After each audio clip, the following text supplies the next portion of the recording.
Jubilee Hills bypoll కోసం నామినేషన్ల గడువు ముగిసింది. చివరి రోజు కావడంతో పెద్ద ఎత్తున నామినేషన్లు దాఖలయ్యాయి. రేపు నామినేషన్లు పరిశీలించనున్న అధికారులు ఉపసంహరణకు ఈ నెల 24 వరకు గడువు ఇచ్చారు. వచ్చే నెల 11న పోలింగ్ నిర్వహించి 14న రిజల్ట్ అనౌన్స్ చేయనున్నారు అధికారులు.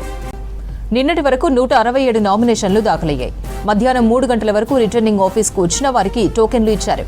దాదాపు 100 టోకెన్లు పెండింగ్లో ఉన్నాయి. మొత్తం 200 నామినేషన్లు దాఖలయ్యే ఛాన్స్ ఉందంటున్నారు అధికారులు. జూబ్లీహిల్స్ నామినేషన్స్ పై మరింత సమాచారం షరీఫ్ లైవ్ లో అందిస్తారు. షరీఫ్, జూబ్లీహిల్స్ నామినేషన్లపై అప్డేట్స్ ఏంటి? వారం రోజుల పాటు నామినేషన్ ప్రక్రియ కొనసాగింది.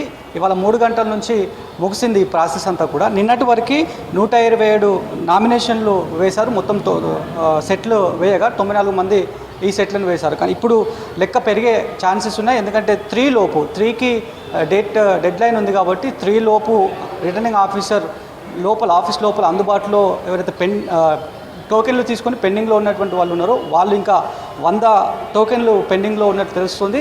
సో నిన్న 120కు పైగా సెట్లు నామినేషన్ ఫైల్ అయినాయి. ఇప్పుడు 100 టోకెన్లు పెండింగ్లో ఉన్నాయి కాబట్టి 200కు పైగానే సెట్లు నామినేషన్ పడేటువంటి ఛాన్స్ ఉందని చెప్పి ఇప్పటికే రిటర్నింగ్ ఆఫీసర్స్ భావిస్తున్నారు. ప్రధాన పార్టీలతో పాటు ఇండిపెండెంట్ అభ్యర్థులు చాలామంది నామినేషన్ వేశారు.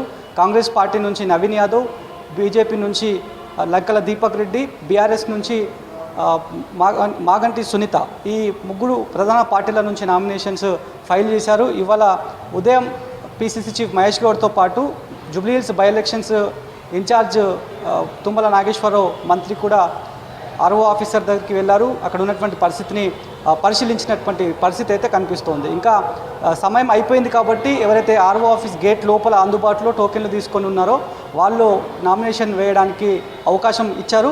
రేపు స్క్రూటినీ ఉండబోతోంది. 24న విత్డ్రాకి అవకాశం ఇచ్చారు. ఆ తర్వాత వచ్చే నెల 11న పోలింగ్, తర్వాత 14న ఫలితాలు వెలువడేటువంటి అవకాశం అయితే కనిపిస్తోంది. ఇప్పటికే ఎవరి ధీమాలో వాళ్ళు ఉన్నారు. మరోవైపు నామినేషన్ దాఖలు చేసినటువంటి వాళ్ళలో ప్రధాన పార్టీలు కాంగ్రెస్, బీఆర్ఎస్, బీజేపీకి సంబంధించే కాకుండా ఇండిపెండెంట్ చాలామంది వేశారు. RRR బాధితుల సంఘం అని చెప్పి వాళ్ళు కూడా కొంతమంది వేశారు.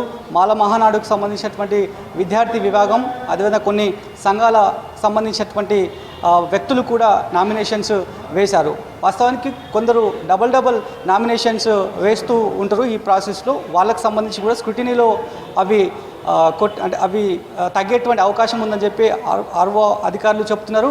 సో స్క్రూటినీ అయిపోయిన తర్వాత ఎన్ని నామినేషన్లు ఫైనలైజ్ అయ్యా అనేటువంటి అంశం పైన క్లారిటీ వస్తుందని చెప్పి ఇప్పటికే ఎన్నికలకు సంబంధించినటువంటి సిబ్బంది అంతా కూడా చెప్తున్నటువంటి పరిస్థితి. మరోవైపు కాంగ్రెస్ పార్టీ మాత్రం చాలా ప్రతిష్టాత్మకంగా ఈ ఎన్నికను తీసుకుంది. జూబ్లీహిల్స్ బై ఎలక్షన్స్లో గ్రేటర్లో ఖచ్చితంగా గెలవాల్సినటువంటి బాధ్యత మనపై ఉందని చెప్పి ఇప్పటికే పార్టీ పెద్దలు కార్యకర్తలను ఉద్దేశించి, లీడర్లను ఉద్దేశించి చాలాసార్లు మాట్లాడారు. సీఎం రేవంత్ రెడ్డి కూడా దఫల వారీగా రివ్యూస్ కండక్ట్ చేశారు. పీసీసీ చీఫ్తో పాటు ఏఐసీసీ తెలంగాణ ఇన్ఛార్జ్ మీనాక్షి నటరాజన్ కూడా వెళ్ళారు.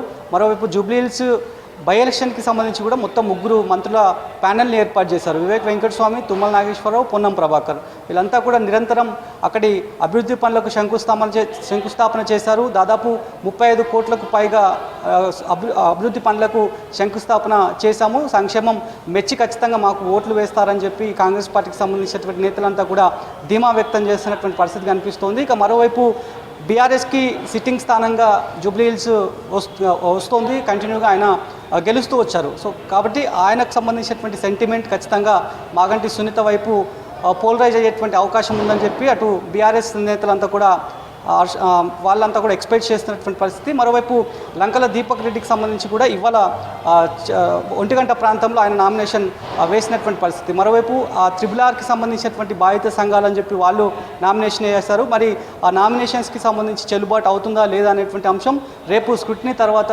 తెలిసేటువంటి అవకాశం అయితే ఉంది. కాబట్టి 3 గంటల లోపు ఆర్ఓ ఆఫీస్లో ఎవరైతే అందుబాటులో ఉన్నారో, టోకెన్లు తీసుకొని అందుబాటులో ఉన్నారో వాళ్ళు 100 టోకెన్లు ఇప్పటికీ పెండింగ్లో ఉన్నాయి. కాబట్టి నిన్న 127 అంటే ఇవాళ మళ్ళీ కొన్ని పెండింగ్లో కొన్ని టోకెన్స్ ఉన్నాయి. అవన్నీ కలుపుకొని 200కు పైగానే సెట్ల నామినేషన్ ప్రక్రియ కంప్లీట్ అయ్యేటువంటి అవకాశం ఉందని చెప్పి రిటర్నింగ్ ఆఫీసర్స్ చెప్తున్నారు. మరి ఈ వచ్చే నెల 14న ఎవరి భవితవ్యం ఏంటి, ఓటర్లు ఎవరి వైపు మొగ్గు చూపారు, కాంగ్రెస్ చెప్తున్నటువంటి దాని ప్రకారం గ్యారంటీలు మెచ్చి, సంక్షేమం మెచ్చి, మా గవర్నెన్స్ మెచ్చి ఖచ్చితంగా మాకే యువత కానీ, వృద్ధులు కానీ, మహిళలు కానీ మాకు ఓట్లు వేస్తారు, గెలిపించుకుంటారనేటువంటి ధీమాతో వాళ్ళు ఉంటున్నారు కాబట్టి మరి ఏ రకంగా ఉండబోతోంది, ఎవరి వైపు ఓటర్లు మొగ్గు చూపబోతున్నారు అనేది కూడా ఈ నెక్స్ట్ మంత్ 14th వరకు వేచి చూడాల్సిన పరిస్థితి.